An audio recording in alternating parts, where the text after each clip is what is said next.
Welcome to Fun Facts Daily, your source for just the good stuff. Monday through Friday, we're bringing fun facts and news you can use, all carefully curated to uplift and inform. So give yourself a break, relax, and learn something awesome in just a few minutes every day. Hi everyone, I'm your host Kyle Wood, and today we'll be learning all about the legendary last pharaoh of Egypt, Cleopatra, who ruled from 51 to 30 BCE.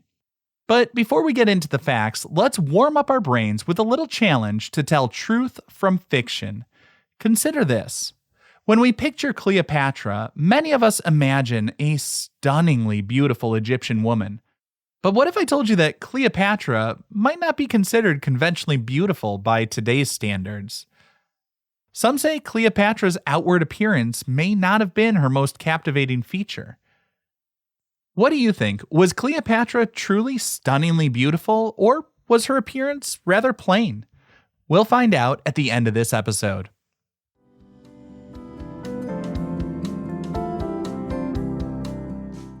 Now for our word of the day. Today's word is asp. An asp is a species of venomous snake found in the Nile region, and it holds a significant place in ancient Egyptian symbolism, and of course in the story of Cleopatra. The asp, particularly the Egyptian cobra, was a symbol of royalty and divine authority in ancient Egypt. Pharaohs wore a symbol of the cobra called the uraeus on their crowns to show their power and connection with the gods. It was believed that the goddess Wadjet, in the form of a cobra, would protect the pharaoh from their enemies. The word asp itself comes to English from the Greek word aspis, which was their name for this particular type of snake. It's a word that has become almost synonymous with the dramatic and tragic end of Cleopatra's reign.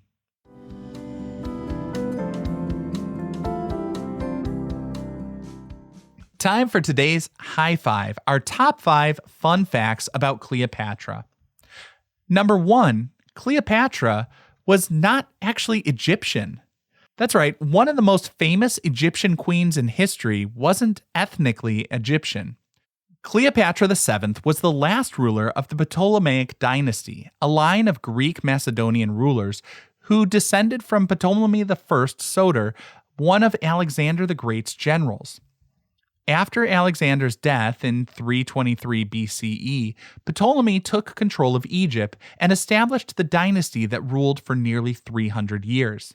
The Ptolemies maintained their Greek culture and language, and for a time, they didn't even speak the language of the people they ruled.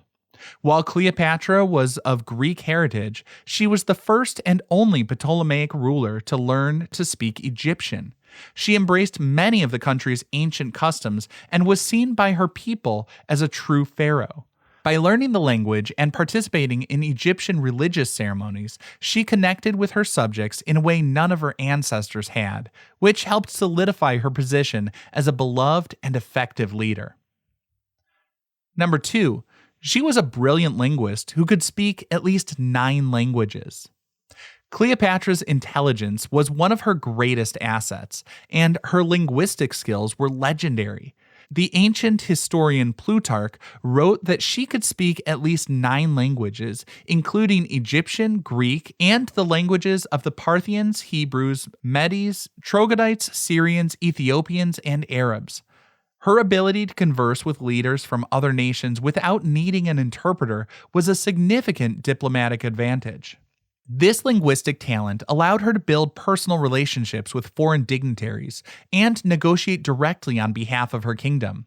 In a world where communication was often slow and prone to misinterpretation, Cleopatra's ability to speak to so many different people directly would have been like a superpower.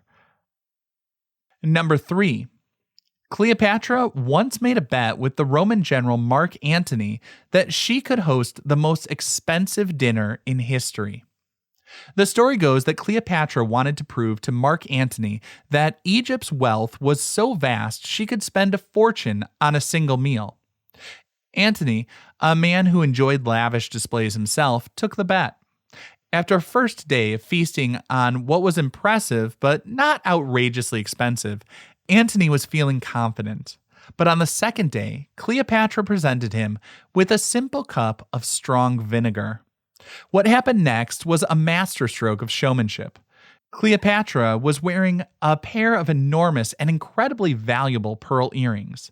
As she took one off, dropped it in the vinegar, and waited for it to dissolve. She then drank the costly concoction, winning the bet. This dramatic gesture was a powerful political statement, demonstrating the immense resources at her command in a way that was clever and unforgettable. Number 4. She had her own signature perfume. Cleopatra was known for her captivating scent, and she didn't just buy it from a market.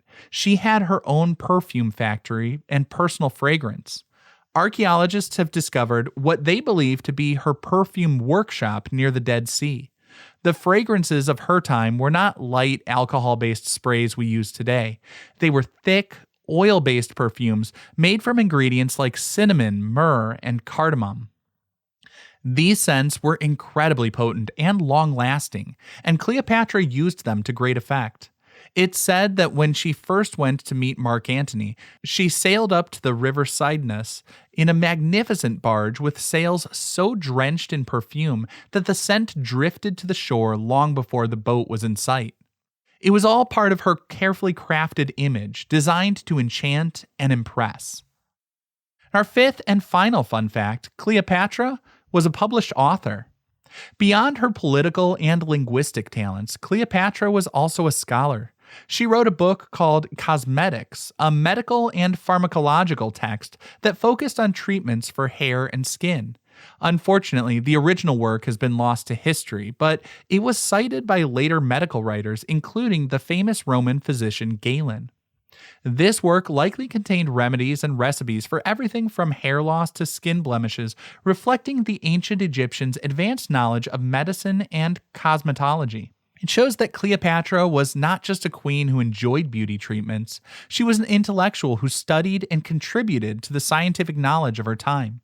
Her authorship demonstrates a depth and range of abilities that go far beyond the popular image of a seductive temptress.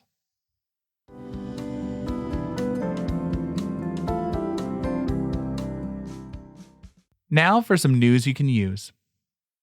This one is inspired by Cleopatra's legendary beauty routines. Here's a tip for a luxurious and skin-nourishing bath. Create your own version of Cleopatra's famous milk bath at home. Simply add a few cups of whole milk or buttermilk to a warm bath. For an extra touch of pampering and a beautiful scent, you can also add a drizzle of honey and a few drops of your favorite essential oil like rose or lavender. This works well because the milk contains lactic acid, a natural alpha hydroxy acid that gently exfoliates the skin, leaving it feeling softer and smoother. The fats and proteins in the milk are also incredibly moisturizing. Honey is a natural humectant, which means it draws moisture to the skin, and it has antibacterial properties as well.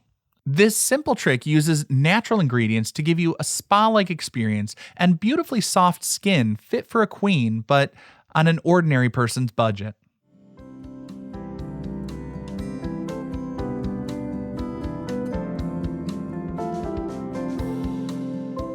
At last, the moment you've been waiting for.